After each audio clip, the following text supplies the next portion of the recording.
Well, everyone, I can't tell you how thrilled I am to have my next guest on this masterclass.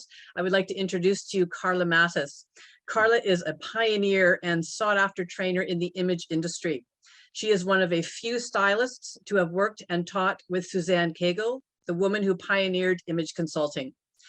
One of 29 certified image masters worldwide, Carla Mathis provides image consulting for individuals and groups in the USA and internationally.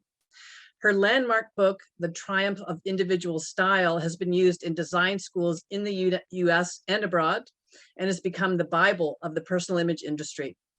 Carla is co-founder and instructor of the Style Core Institute, and she has trained a network of stylists from around the world. She is a founding member of both the Association of Image Consultants International and Color Designers International, the two preeminent professional associations in the field. The Style Core is based in Northern California with courses held around the world. Carla, welcome. Oh, well done. That was quite a paragraph there. It's my pleasure. I'm sure that's even just a fraction of the things that you're working on. You're such an engaged and a prominent person. So I want to dive into the work you're doing now. But first, could you tell us a little bit about your journey to becoming this preeminent image consultant? Because you had a lot in your career so far. I have, and hopefully it will keep coming. One thing that before I start with try to make my journey succinct, is that I am 82 and I have goals to work through 114. Don't ask me why I came up with that number, but the idea is that our life isn't over until it's over. And what do we do in the meantime? So I was born with a malformation of hands and feet that made me different than anyone else, really different. But my family, golly, they said every baby's a special gift from God, and ours just happens to be special on the outside. Aren't we lucky? So I grew up thinking I was so lucky that I could tell my right hand from my left. And my parents helped me with whatever I wanted to do. I had the gift of great parents. So I played the violin, I sang. So with that, I had an encouraging background. However, I was put in hospital. This is important because all of us have stories to tell and tragedy in our life more often than not. I was put in hospital at the age of 13 months for 6 months, and it was believed that I would heal faster if I'd gone to the nurses. And so I was not able to see my parents. I was in an iron crib. I was in isolation. I was terrified, and I became an abandoned child, which sort of sears the soul. Now that generally, because I had wonderful parents when I came out of the hospital and I had to rebond, I was able to navigate that. But I became a perfectionist because I had to not be abandoned again. So everything I did was with this intensity to perform. Now, I don't know if anyone else goes through that, but I know a lot of my clients have. I then graduated from university in 3 years because I wanted to get married, and I got married, and then I started teaching, and my mentor teacher gave me a gift of having my colors done by Suzanne Cagle when I was 20 years old. So that was 62 years ago.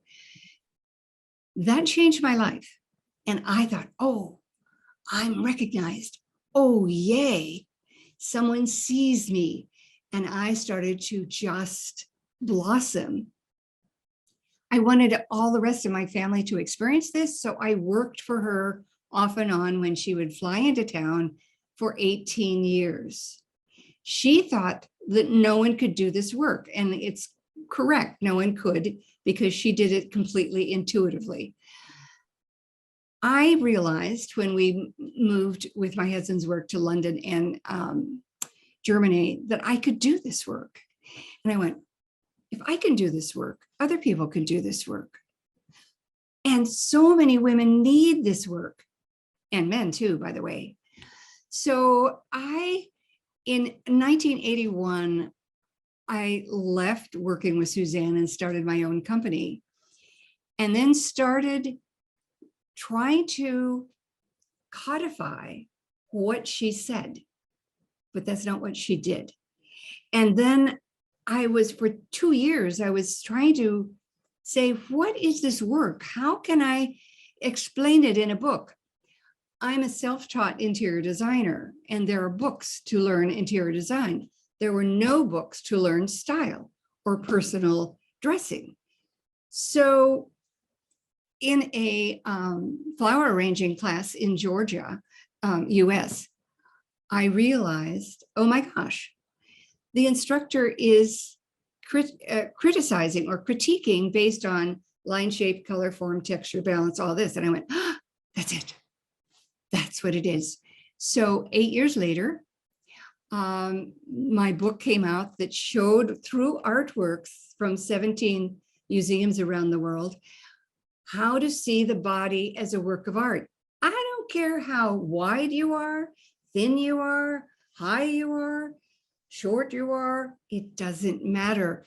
Each person is a beautiful work of art.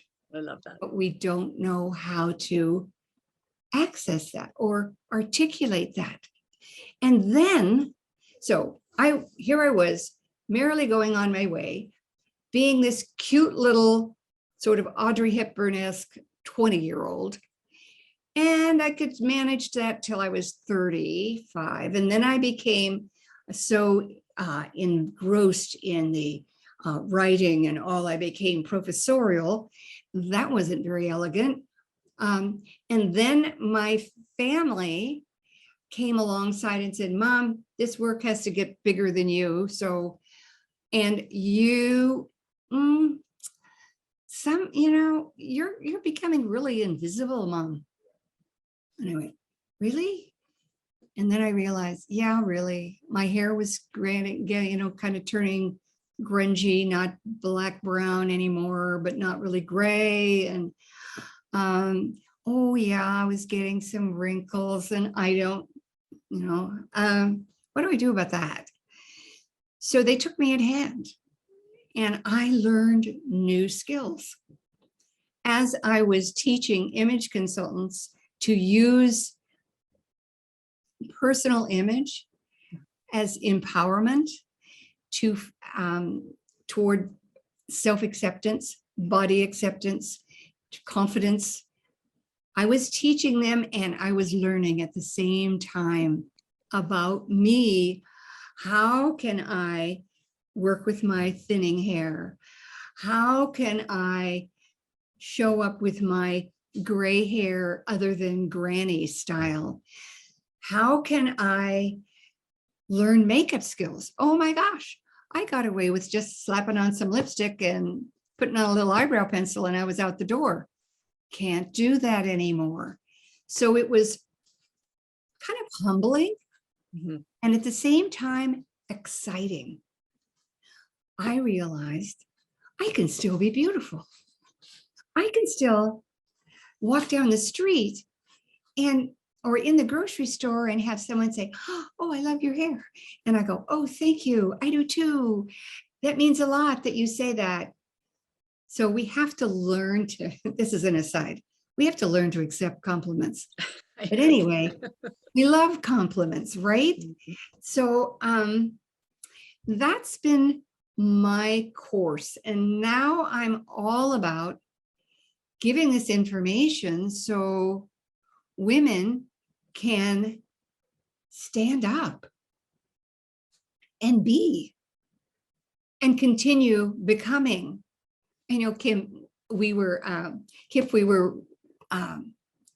talking about before the recording started, that we are both becoming, continuing to become. All of us on this, watching this, are in the same place. We are becoming. How do we choose to do that is the key. So I was thinking, actually my daughter said, well, Mom, what are the most important things? And I said, I think it's attitude, number one. Do I want to show up? Do I really feel I have value that I can share with someone else? And if the answer is no, then I'm going to say, well, actually, the answer is yes, but maybe you don't know how to get there. So the attitude is really important. And then honesty, self-evaluation is number two. Okay, how do I feel when I look in the mirror? Am I excited? Or do I have this litany of what's wrong, what I didn't do, what I should do? Or is it, yeah, okay, yep, this is looking good. I can go out and not think about me at all. What does that take? That takes skills, new skill level to see the possibilities, new skill level to see that, golly, you know, my clothes don't quite fit. Either they're too tight or too big, and I can't find anything in the stores. Well, actually, neither can anyone else. But the women who put themselves together, you go, wow, she looks great. She probably has a tailor or has her clothes altered so they will fit her body. Because literally in the 60 years I've been doing this, I think I've had 3 people walk in my studio door where my thought was, I wonder why you're here. You're looking great. What's up? These are women that could buy clothes off the rack and have it look great. And their problem, all 3 of them, were they had too many clothes. Like, who am I? I've got all this stuff I can wear. What feels like me? So that honesty, going back to honesty, is really important.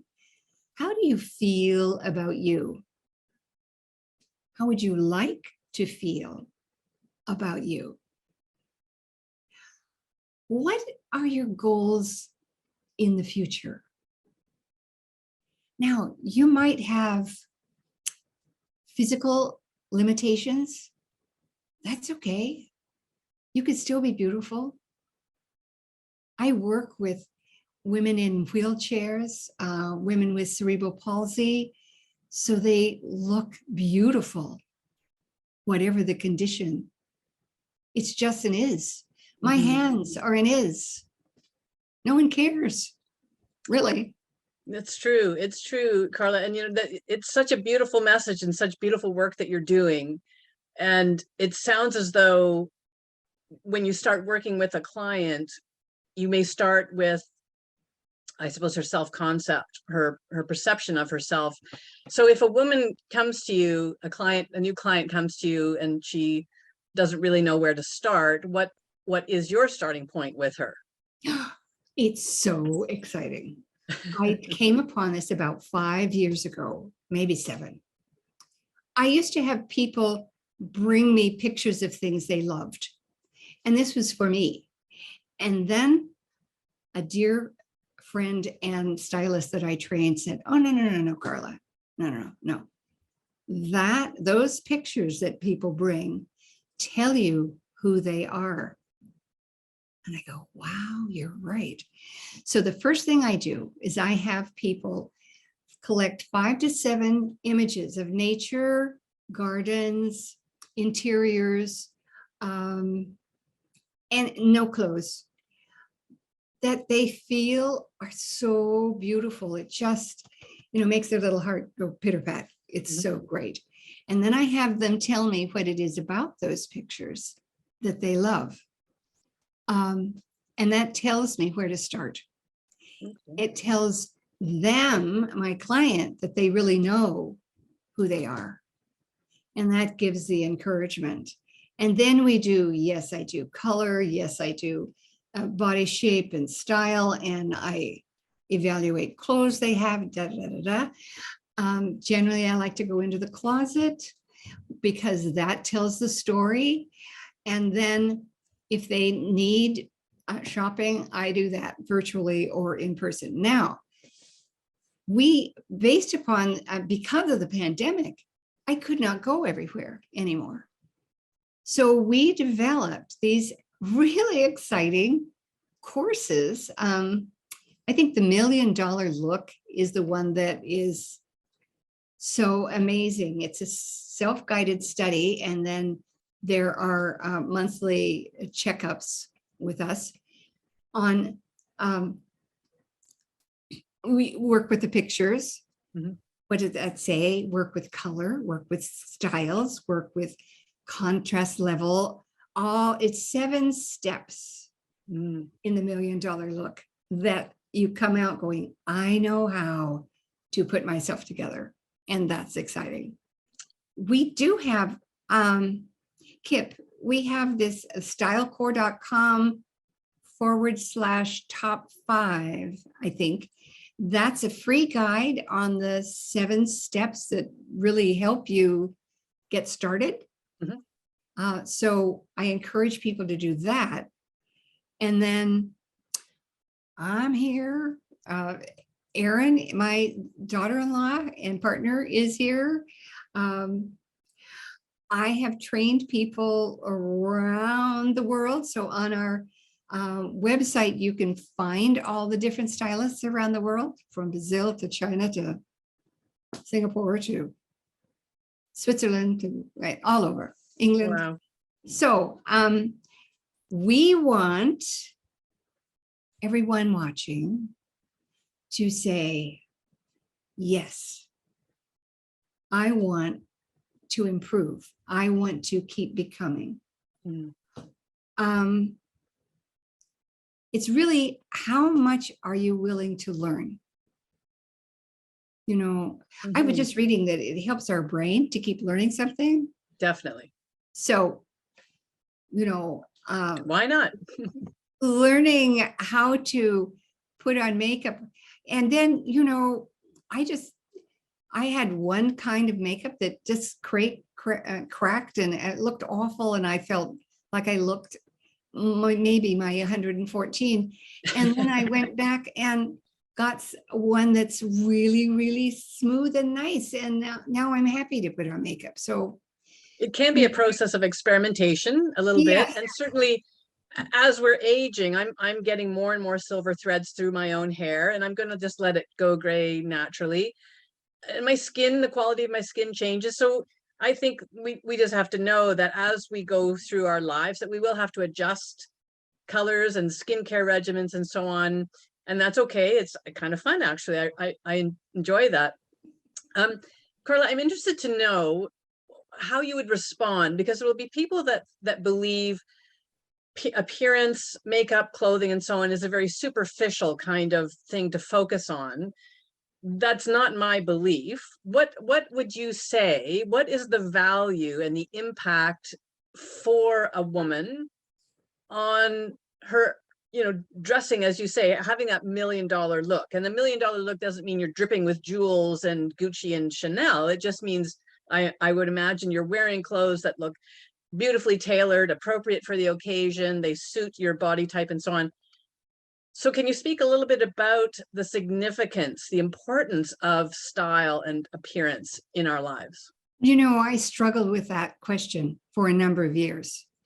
And then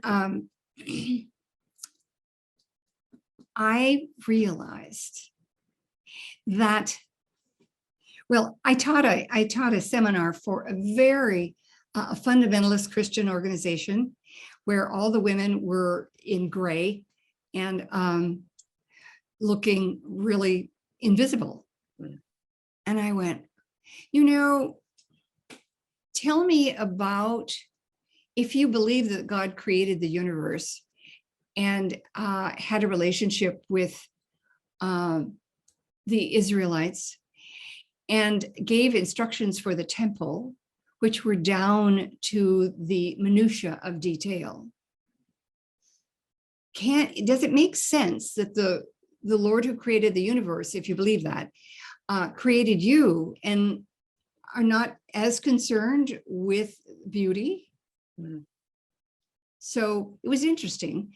It was a 2-day seminar, and by the end of the second day, these women started becoming radiant. I mean, they feel, okay, I can be beautiful on the outside, and I don't have to have vanity that my worth belongs in beauty. My worth belongs in who I am. Mm-hmm. And I want to show that to the world. So another way of looking at this is, when we get dressed, we communicate who we are, what our goals are, how we want to be perceived. We might not know that, but that's what we communicate. So we shout out who we are. We might as well be careful about what we say, Mm-hmm. thoughtful about what we say, Intentional about Mm-hmm. what we say about who we are, how we get dressed. You know, I felt like I needed red today to say, yes, you know, color can be exciting. Some days I don't feel like red. Mm-hmm. Mm-hmm. So, you know, it's being self-aware. Mm-hmm. And that is the opposite. So self-aware is here in the middle. On one end is not aware at all, just going through life in your head, not your heart, Mm-hmm. in whatever's functional. And the other end is of that, say we want the center, is paying so much attention to your beauty, you've lost the value of who you are. Mm-hmm. That's vanity. Vanity is over here. Invisible is over here. And we want the middle, mm-hmm. which is healthy. Sort of a healthy self-acceptance and reality. That's beautiful. And you know, I know many women experience a kind of transformation in the way they have a relationship with their body when they finally get to a point where they know a style that suits them. They've identified colors that light them up. Can you talk a little bit about that transformation? I'm sure you've seen it over and over and over again. What does it do for a woman when she steps into that kind of image creation? You know, I say when a woman steps into the gift of her being, just the beingness of her, it's exciting because there are no would, shoulds, coulds. It's just moving through life in a way that has a rhythm that's natural, not forced or pushed. I do, when I work with someone, not with the $1 Million Look, but if I work individually, I almost always ask the question, on a scale of 1 to 10, with 10 being amazing, how effective were your primary caregivers before you were 10 years old with your beingness, not your doing? Being as opposed to doing. So if you got, you know, applause for good grades, that's a being, isn't it? Or winning a race, that's a being. No, that's a doing. Those are doings. What I want to get at is how much do you, anyone out there, how would you rate your primary caregivers in just saying you are the most precious thing I can't imagine having life without you. Mm. You know, not very many people are above a 4, and many people are -2. And that doesn't mean that their caregivers didn't love them necessarily. It means they didn't know how to affirm the being. Mm. So as adults, we have to learn how to affirm our beingness To ourselves, you mean? to ourselves. Mm. And that's the process. But when that, as you go through that process, I mean, it takes time. Sometimes it doesn't take much time. Sometimes it takes a lot of time. Sometimes you have to go to therapy. Sometimes it doesn't matter. You don't need to, or you've done it all these years and now finally light bulb goes, ding. But when you have that sense of being and that you are just fine the way you are, Mhm. That's when the transformation can really be consistent. I usually say it takes about 2 years to get a wardrobe in order. At least, I don't care if you have lots of money or no money. It takes about 2 years to gain the skills and that sort of awareness that you really do know and you're having fun doing it.